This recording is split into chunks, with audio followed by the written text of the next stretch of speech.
Shari, Smoyer and Jack King were out on a date back in 1963, but they never came home. The teens were found shot to death in Pittsford. Jack King's brother has been waiting for justice for decades. Everybody's asking, why? Why? Who and why?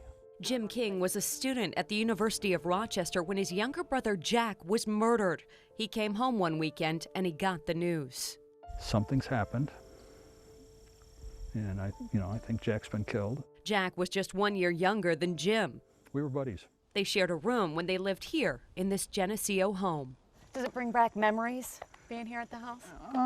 Yeah, a little bit. Jim says his brother met Shari Smoyer at a party on Canisius Lake just down the road from their house.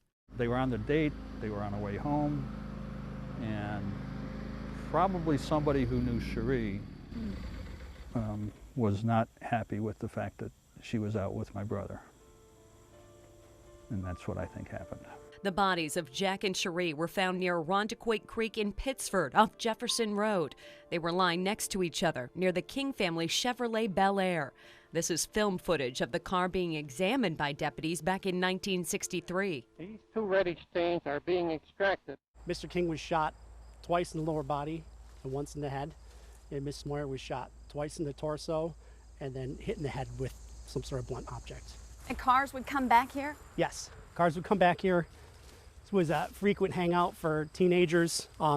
People would also come back here fish. Monroe County Sheriff's investigator Mike Shannon took News 10 NBC to the scene of the crime. He says both teens still had money in their pockets and neither of them had been sexually assaulted.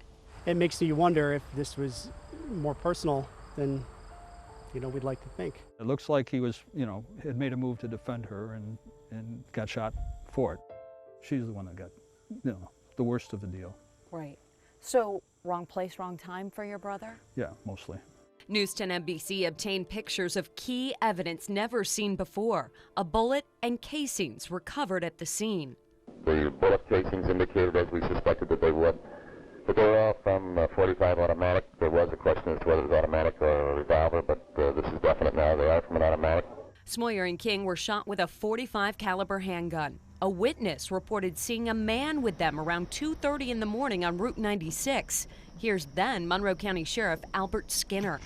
We couldn't identify him, but we saw that there were three people there. Who was that man, and is he the killer?